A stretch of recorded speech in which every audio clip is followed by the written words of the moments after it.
पर्व पर हम प्रणाम करते हैं श्री मलूक पीठ की ओर से और सभी श्रोताओं की ओर से, सभी संतों की ओर से उनके चरणों में प्रणाम निवेदित करते हैं।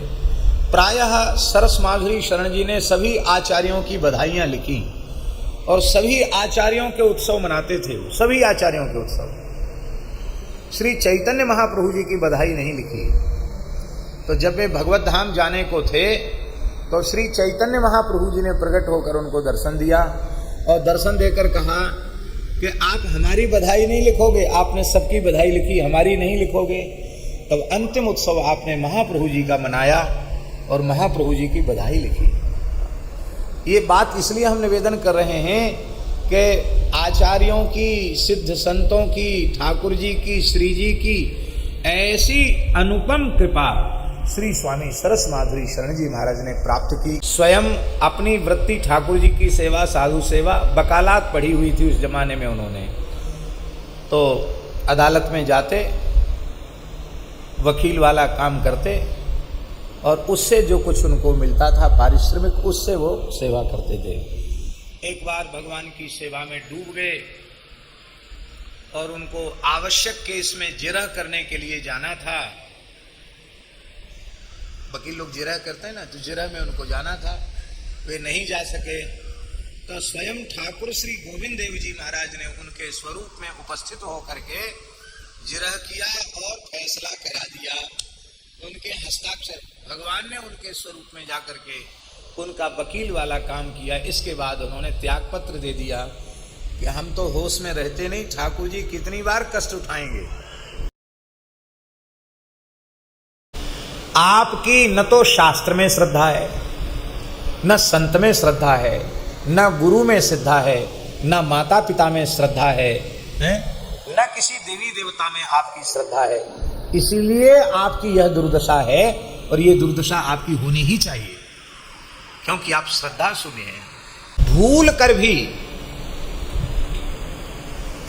भगवान के भक्त को, शरणागत को, भगवान को छोड़कर और विशुद्ध भगवत भक्तों को छोड़कर, संतों को छोड़कर अन्य का आश्रय नहीं लेना चाहिए, अन्याश्रय से बचना चाहिए।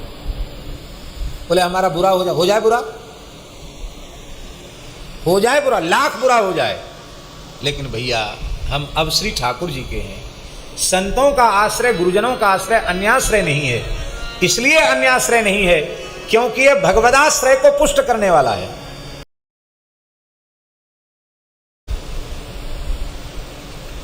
तब संकट आवे, कष्ट आवे, दुख आवे, तब क्या करें? तब फिर लोग घबराते हैं, तो जगह जगह दौड़ते हैं कि वो महात्मा हमारा संकट दूर कर देगा। फिर अंत में महात्माओं से काम नहीं चलता तो किसी पीर मजार पर भी पहुंच जाते हैं कि वो पीर, वो मजार हमारी विपत्ति दूर करेगा। वहाँ चादर चढ़ा दें, वहाँ अगरबत्ती लगा दें, वहाँ इतर लगा दें तो हमारी विपत्ति दूर हो जाएगी। देखो ये जितने पीर हैं ना, पीर मजार, इनको पूजने वाले मुसलमान कम हैं, इनको पूजने वाले हिंदू ज्यादा हैं। पूजने वाले हिंदू ज्यादा हैं और आमदनी खाने वाले मुसलमान हैं। कोई बड़ा बूढ़ा मौलवी वहां बैठा रहता है, वो सब उठाता रहता चढ़ोतरी। प्रायः प्रत्येक मनुष्य के जीवन में संकट आता है और संकट आने भी चाहिए। संकट ना आवे तो मनुष्य के जीवन में निखार नहीं आवेगा। संकटों से ही मनुष्य का जीवन निखरता है। इसलिए विपत्ति निखारने के लिए आती, विपत्ति सुधारने के लिए आती है। ये भगवान का अनुग्रह है विपत्तियां।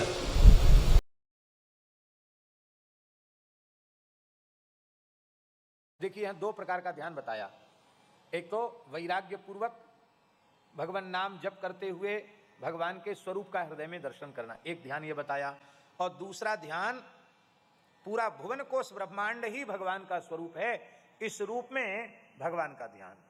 हमेशा सदा सर्वदा कोई भी साधक ध्यान की अवस्था में नहीं रह सकता है।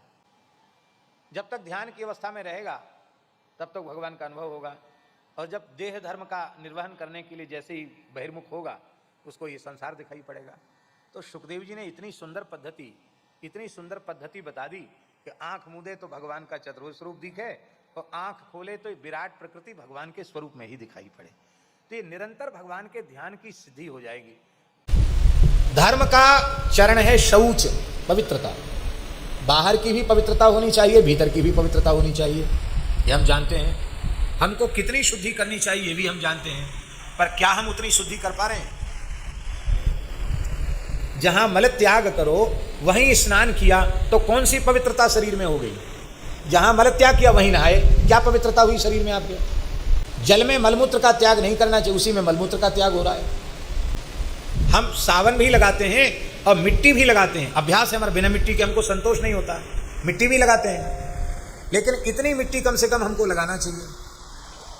और हम कहें हमारे यहाँ रहने वाले भी सब इतनी इतनी मिट्टी लगाने, तो सब स्थान तोड़वाना पड़ेगा, कहेंगे सब खुले मैदान में रहो और बाहर खुला हुआ नल है, खूब बढ़िया से खूब मिट्टी लगाओ और रोज नाली भरेगी, रोज नाली की सफाई करो, तो नहीं तो सब कमरों की पाइपलाइन तक अंडरग्राउंड फिटेंगे, सब तोड़ना पड़ेगा। राम जी ने तुरंत अपने धनुष पर प्रत्यंचा चढ़ाई और बाण को अभिमंत्रित करके छोड़ा, तो उस पुल के 3 खंड कर दिए, टुकड़े कर दिए। समुद्र में पुल डूब गया, कुछ अंश उसके रह गए।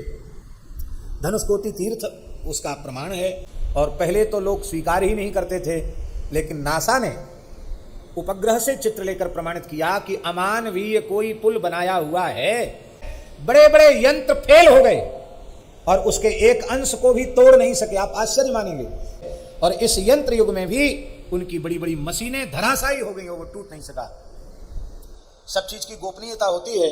उस प्रकरण से जुड़े हुए एक वैज्ञानिक ने हमारे निकट आकर उस राम सेतु का जो यंत्र से तोड़ा गया एक अंश हमको दिखाया था। बोले महाराज जी आप इसका प्रचार मत करना, लेकिन ये अंश है वो जिसके लिए बड़े बड़े यंत्र फेल हो गए।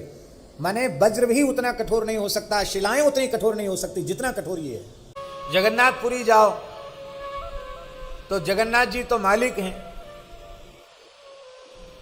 अब वहां खजांची कौन है, मुखिया कौन है? श्री लोकनाथ महादेव की। लोकनाथ बाबा हैं कि नहीं? आप तो जगन्नाथपुरी के हैं ना। हाँ, हमने ऐसा जगन्नाथपुरी के ही जगन्नाथ जी के अर्चकों से ही हमने सुना है कि जगन्नाथ जी की झूठी शपथ लोग खा जाते हैं।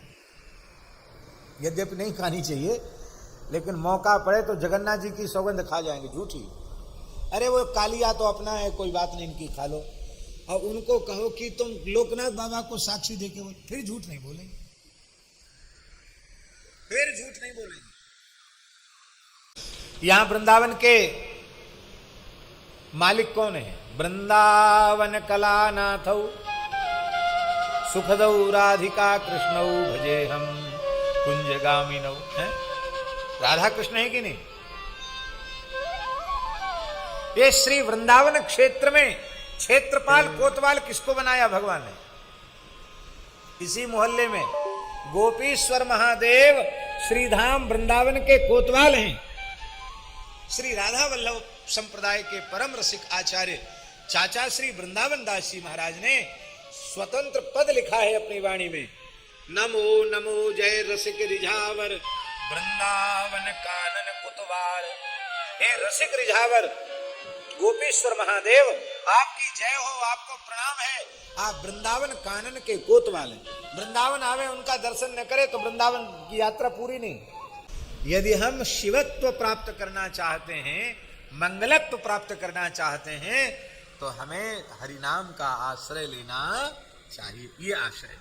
बहुत से लोग कहते हैं ये सब ये हरे रामा हरे कृष्णा और ये झाल मंजीरा कूटना, ज़्यादा पढ़े लिखे लोग जो जिन्हें अपनी पढ़ाई लिखाई का ज्ञान का अजीर्ण हो चुका है, अपच हो चुकी है, ऐसे लोग बहुधा कह भी देते हैं अरे क्या है ये सब तो प्राइमरी साधन है, कुछ समझते नहीं, वेदांत का अर्थ ही नहीं समझते हैं, उपनिषद समझते नहीं, ब्रह्म सूत्र समझते नहीं, गीता जी की से कोई लेना देना नहीं, तो भैया ठीक है चलो हरे रामा हरे कृष्णा करो, झाल मंजीरा कूटो, ये प्राइमरी साधन है। गोस्वामी जी कहते हैं ऐसा भूल के सुनना मत, हाँ स्वीकार मत करना। क्यों? बोले ये प्राइमरी साधन नहीं है, ये सर्वोच्च साधन है। नमो नमो जय रसिक रिझावर वृंदावन कानन कुतवार। हे रसिक रिझावर गोपीश्वर महादेव, आपकी जय हो, आपको प्रणाम है। आप वृंदावन कानन के कोतवाल हैं। वृंदावन आवे उनका दर्शन न करे तो वृंदावन की यात्रा पूरी नहीं।